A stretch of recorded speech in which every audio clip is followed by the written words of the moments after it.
Okay, so there's something I want to talk about today. I had a strange experience last night. Something out of the ordinary for me. I was walking my dog and we passed the local shop, a little Russian shop here, where they sell alcohol very cheaply.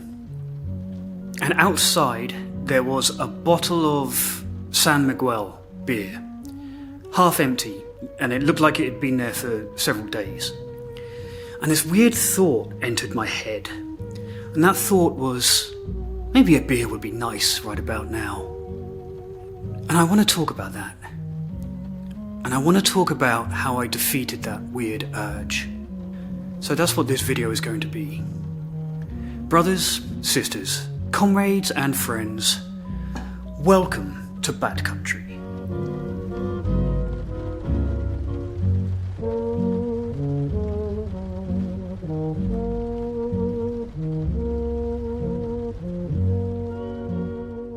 Okay, so with that introduction said, what I really want to talk about today is withdrawal, and I'll tell you how I got to that headspace.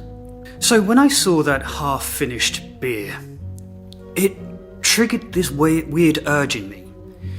I don't have urges or cravings like when I'm in a shop or surrounded by alcohol. Like I can go to a liquor store or a bar perfectly safely. It doesn't trigger me. What triggers me is like half-finished alcohol discarded in the street. I know that's disgusting, but it's true, and I have an obligation to be honest on this channel. And the reason is because going and buying a bottle of alcohol is like an active thing to do. It's like an active contribution to a relapse.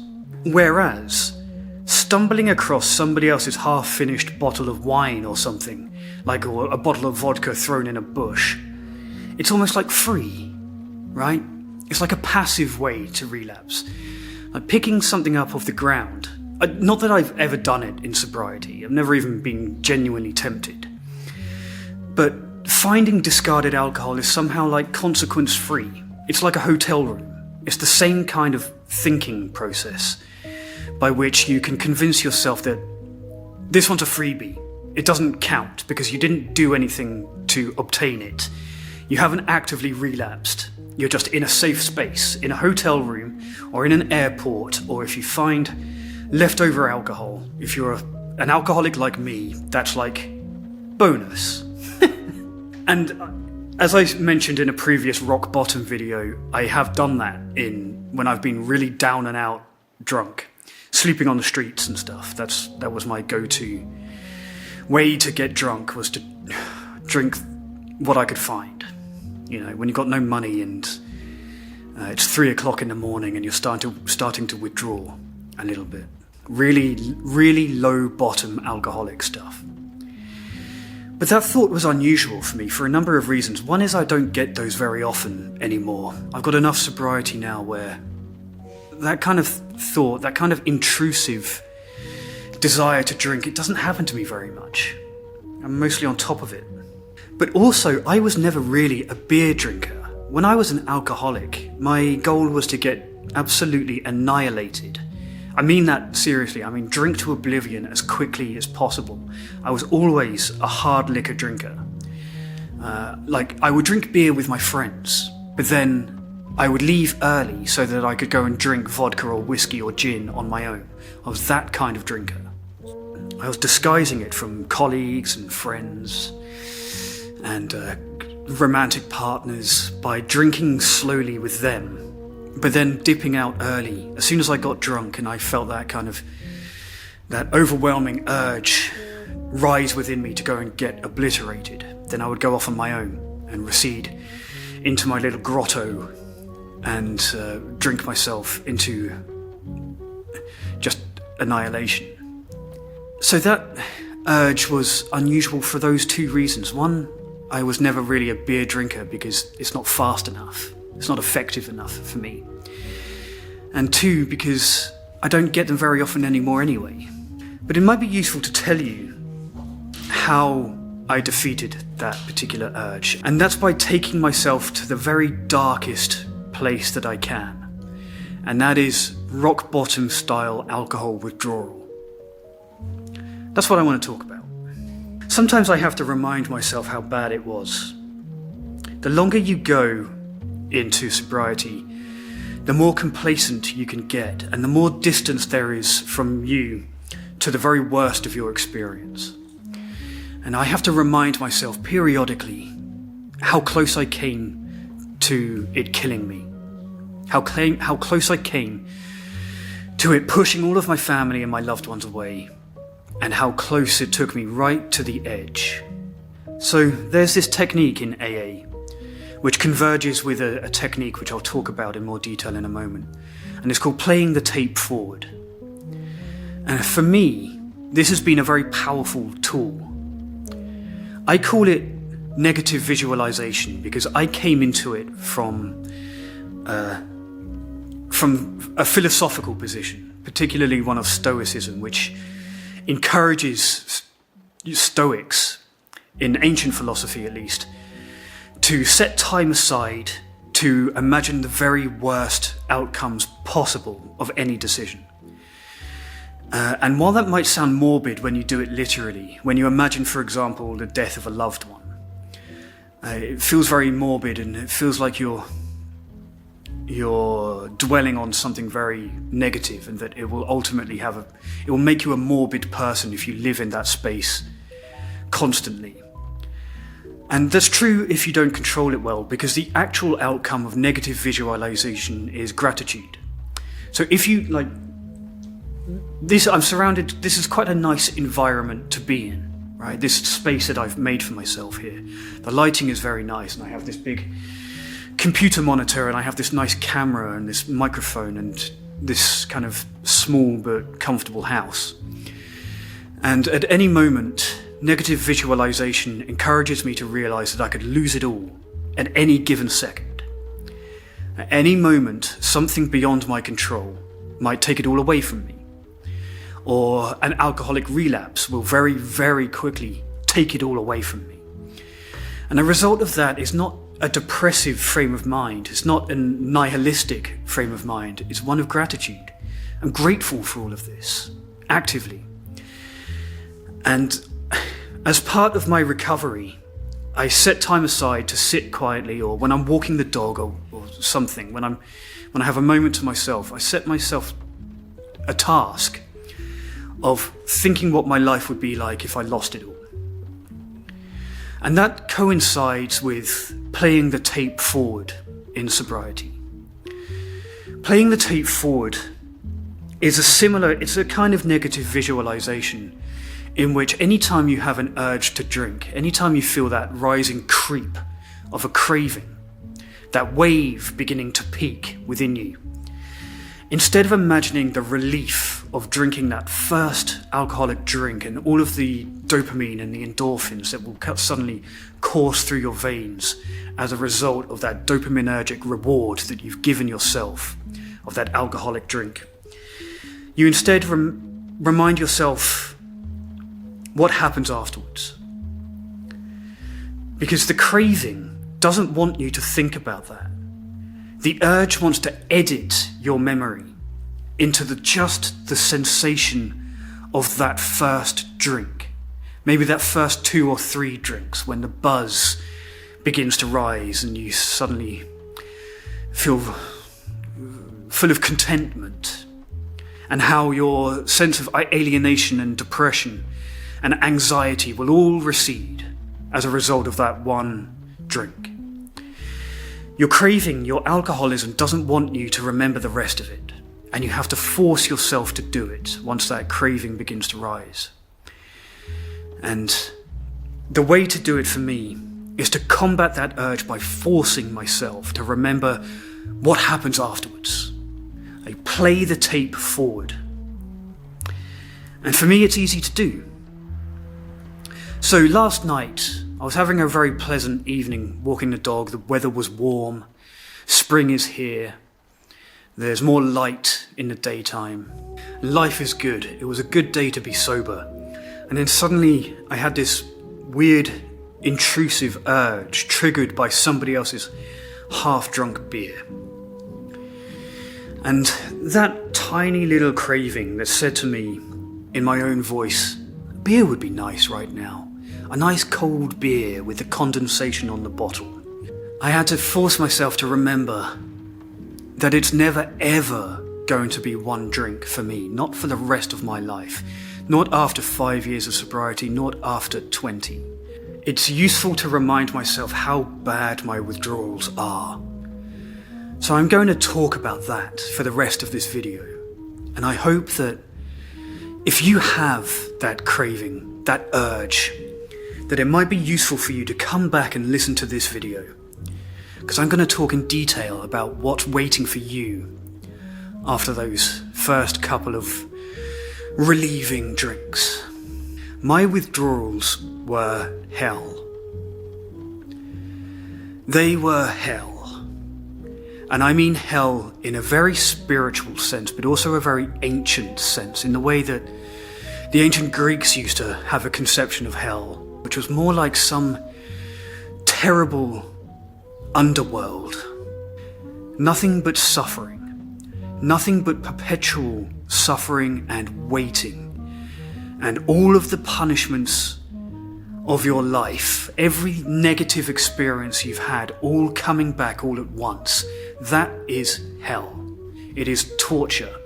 And that's what alcohol withdrawal is like, especially when you're naive, like I was the first few times I experienced it, and didn't even know that alcohol withdrawal was a thing. Barely had any conception that there was a space beyond hangover, beyond anxiety, this nebulous and terrifying space called withdrawal, which is absolutely characterized by the feeling that you are about to die. And I mean that literally, not a vague sense of impending doom. I mean an absolute certain conviction that you are this close to death. Today is going to be the day you die. In those early days of withdrawal, before I even really knew what it was, before I'd done any homework into alcoholism, before I'd acknowledged that I was an alcoholic and I was already experiencing withdrawal, I remember the sense of constant panic, just absolute, unending, something far beyond discomfort.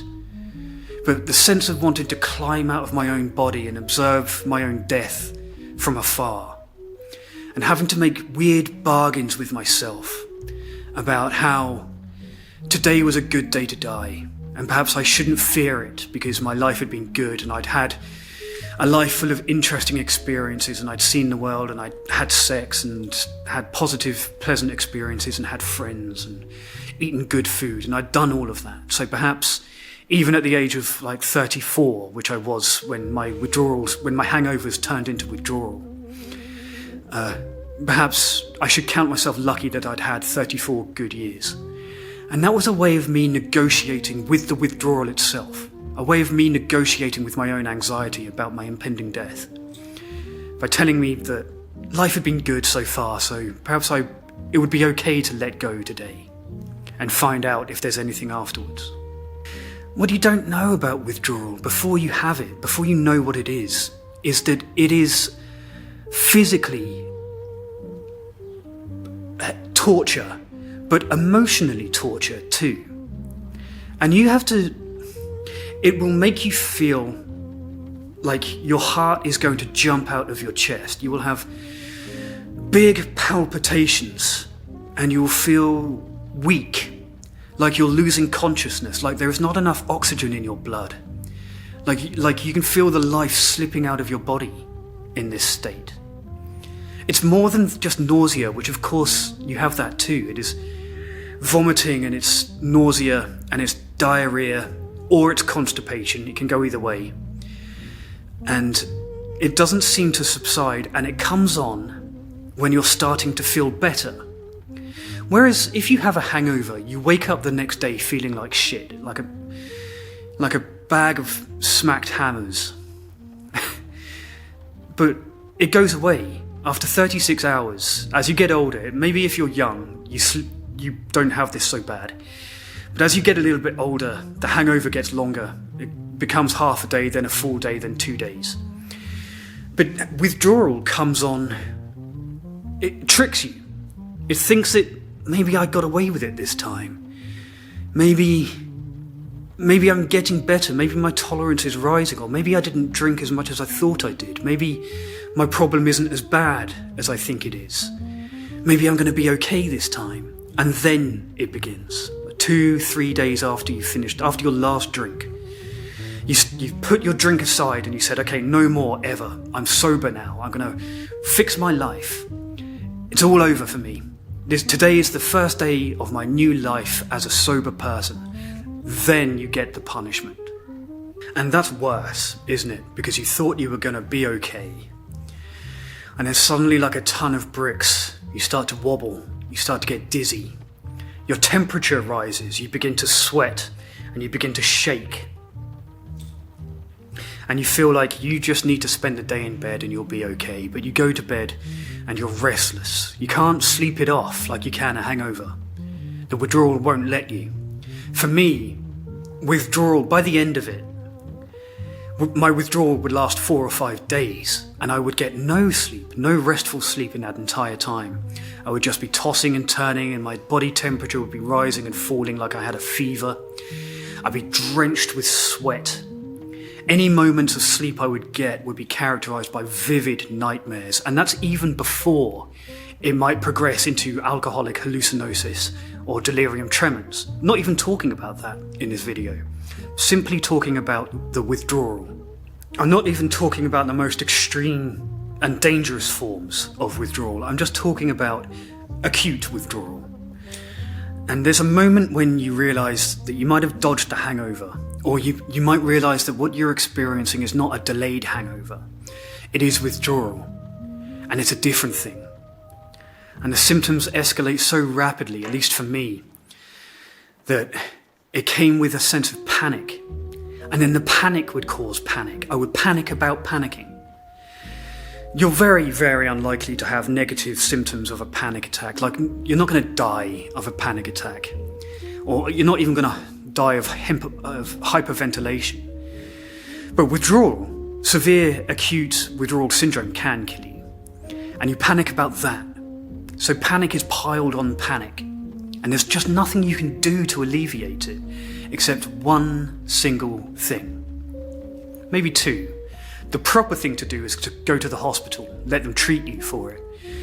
But of course, especially if you're inexperienced with withdrawal, you know there's only one thing that's going to get rid of it. There's only one thing that's going to make you feel better. Glug. More alcohol. But that is a false economy, because all you're doing is keeping yourself drunk, delaying that inevitable, horrible withdrawal. And don't talk to me about tapering. I know that some of you want to argue with me that tapering has worked for you. Here's the thing about people who come into my comments and say that tapering worked for them. They say it like this: tapering has worked for me several times.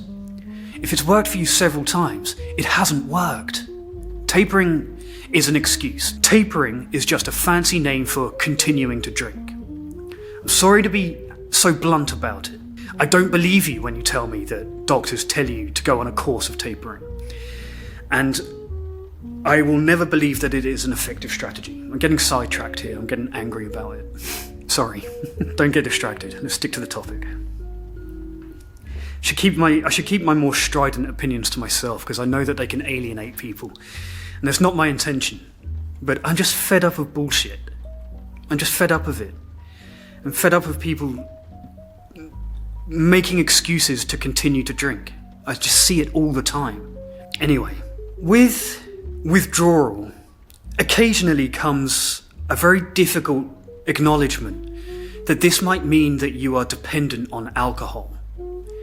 And for a lot of us, for me, I was dodging that acknowledgement for so long that I would excuse away my withdrawal. I would say, well, maybe I picked up some kind of virus while I was drinking. Maybe somebody in the bar, or maybe some of the food I was eating, which is really unhealthy food when you're drinking. Maybe some of that is contributing to the fact that I've got a temperature way above normal, and that I'm experiencing cold flushes, and that I'm shaking and trembling, and I can't keep a glass of water down without throwing up. All of these lies that we tell ourselves to justify, to protect our drinking, even when the truth is staring us in the face, that we have become dependent on alcohol, and what we're experiencing is severe alcohol withdrawal. Now, I know some of you are polydrug addicts in my audience, and especially we tend to think culturally that heroin withdrawal, opiate withdrawal, is the worst that we can experience, especially if we haven't gone through it ourselves. But I wonder if someone with a polydrug experience in my audience might back me up here, because I hear it a lot, that even they will say that alcohol withdrawal is the worst of all of it. And benzos. I don't have so much experience with that myself, so I can't talk about it in detail, but I acknowledge that that's sometimes equally bad. I can only talk about alcohol. But I see it discussed often. What's the worst kind of withdrawal, as if we're playing top trumps? My withdrawal is worse than yours. But if you would like to share your experience with it, please do. And at this point, I would also like to encourage you to like and subscribe so that YouTube knows that this kind of content has a bit of value. And also, I would encourage you, this is not a paid promotion, I'm a co-founder of this new app that I'm just about to discuss. It's called betterwithoutbooze.me, and it is helping me deal with urges and cravings. It's helping me understand my own sobriety, even though I'm involved in it in the background. It is now kind of ready for public consumption. So there's plenty of free tools in this app. It is a premium app. There is some paid stuff, like more detailed stuff is premium. There's a lot of premium features there, but if you would like just... I hate doing a hard sell, so I try to resist it. So I'll just say this. It is in my opinion, I know that's going to be biased, but in my opinion, it is the most comprehensive sobriety tool ever made. I don't want to push it too hard, and I don't want to sound like I've sold out. I haven't. This is a genuinely useful tool that I will openly advocate for.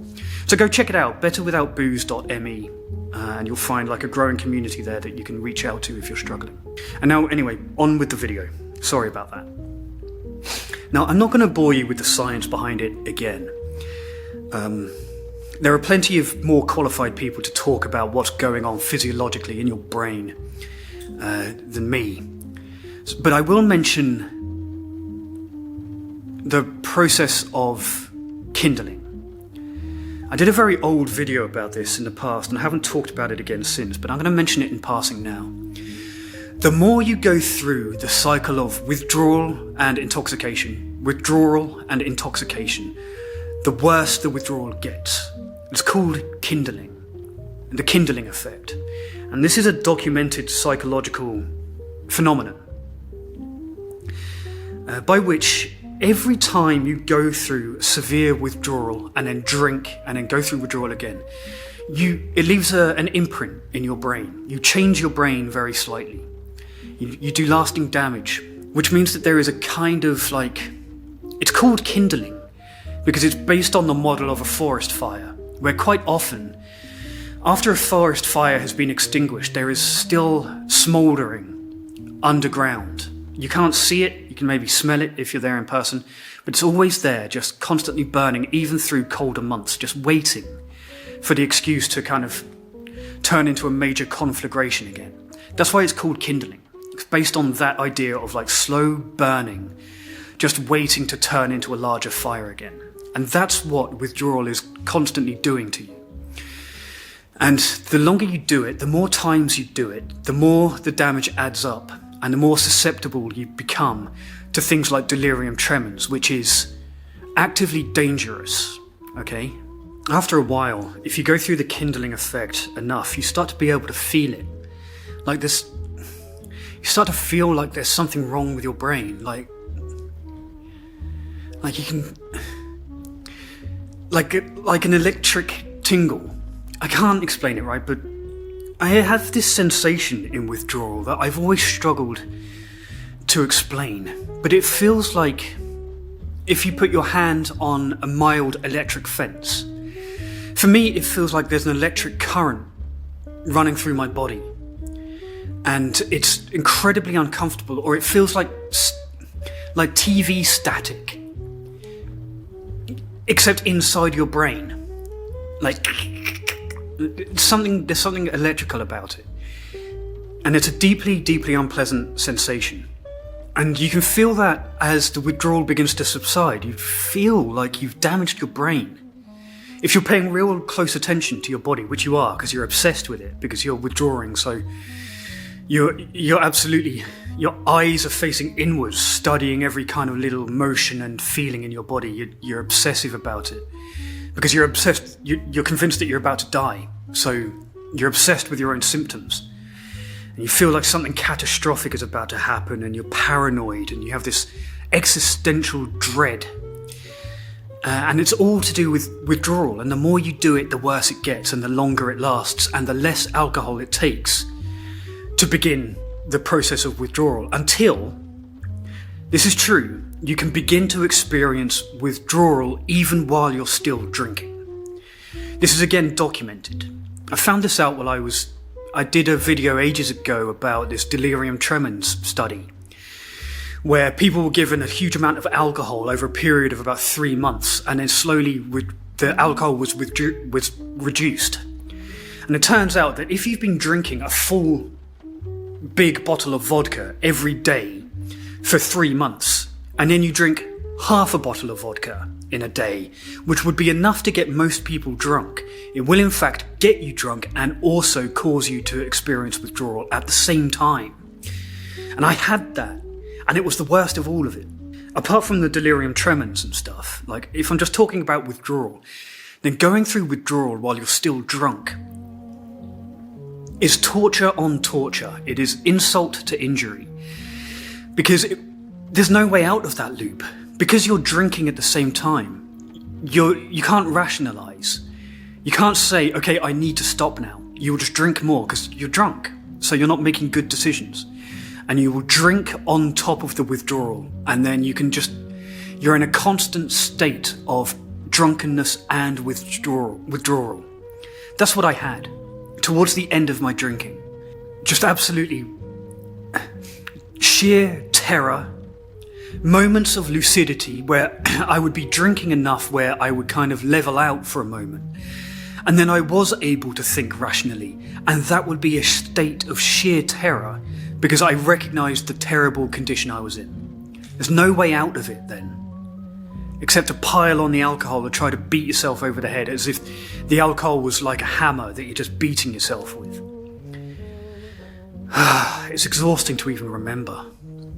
I am of the opinion that the emotional response is worse than the physiological one. Take away the emotions and you still have all of the sweating and the dehydration, the inability to keep even a glass of water down, shaking so hard that you can barely raise a glass of water to your mouth anyway, racing heart, sudden peaks of your heart racing, where you'll feel okay for a moment and suddenly your heart will just increase to, you're convinced you're having a heart attack over and over again. The temperature dysregulation, feeling like you got a fever, which leads to hallucinations in its own right. And vomiting and the nausea, being unable to walk. For me, if I was in withdrawal, I couldn't even go to the bathroom when I desperately needed to, because getting out of bed would lead to me just falling flat on my face. And the few times that I decided my withdrawal was bad enough to go to the hospital, I would have to walk down a flight of stairs. It would take me like 20 minutes because I would have to just, like I was 90 years old, hang onto the railing with both hands and go down 1 foot at a time. Because my balance was so bad. It would bring, like, a set of stairs would instill terror in me. And if I wasn't doing that, then I was just flopping around in bed. And I remember my bed would be soaked with sweat and urine, probably, and vomit. Just drenched, the bed was wet, and I would lie face down with a cold towel across the back of my neck to try to control my temperature. And I would just be moaning into the mattress, just and just this weird autonomic sound coming out of me. And all of that was still not as bad as the emotional feeling, the feeling of abject depression and disappointment and frustration in myself that I was here again. The shame that comes with the feeling of isolation, having pushed everybody away. Nobody wants to speak to me. Nobody wants to help me anymore because I've done this so many times. Pushed so many people away. The shame and the regret and the fear, all of it piling on all at once. The just abject depression, which was what caused me to drink in the first place, is now twice as bad. Like the suicidal ideation, to just wanting this feeling to stop. So that's what I think about. Whenever I have that urge, I remember all of that.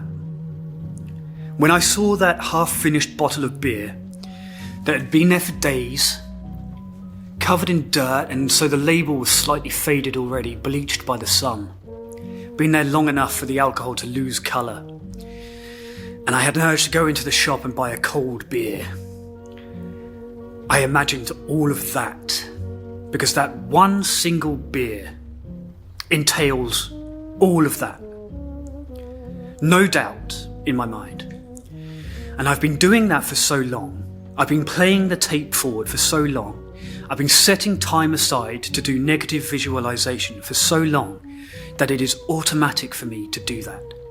That I automatically, when I have an urge, it immediately comes with that knowledge, that memory of flopping around uselessly in my bed, knowing that I was about to die.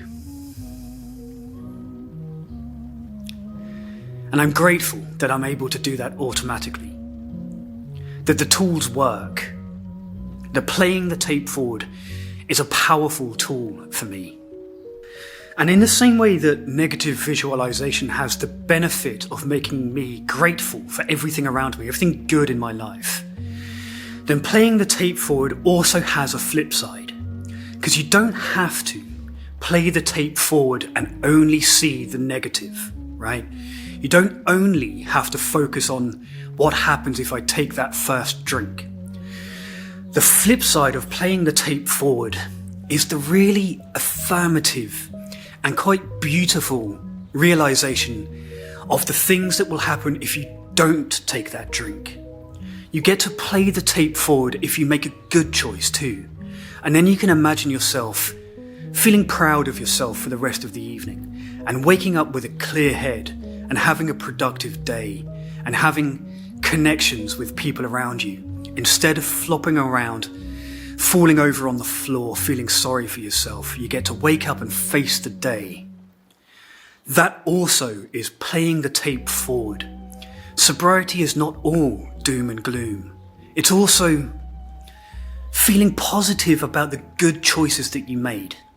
It's also feeling proud of yourself for being resilient. It's about acknowledging that by using this tool, playing the tape forward, you really do have some agency over your condition. You really do have some power. You are a powerful entity, and you should be proud of that when you play the tape forward. Please do like and subscribe. Share your own experiences with playing the tape forward or with withdrawal in the comments. And do please go check out betterwithoutbooze.me. There's been months of work on my side and years on Dan's side gone into it already. It is a pretty polished product, even if it comes with a learning curve. Otherwise, if you just want access to some more kind of personal stuff behind the scenes from me, go and check out patreon.com/backcountrysober and go and join the growing community of sober and nearly sober people there. Thank you for watching, and as always, good luck out there.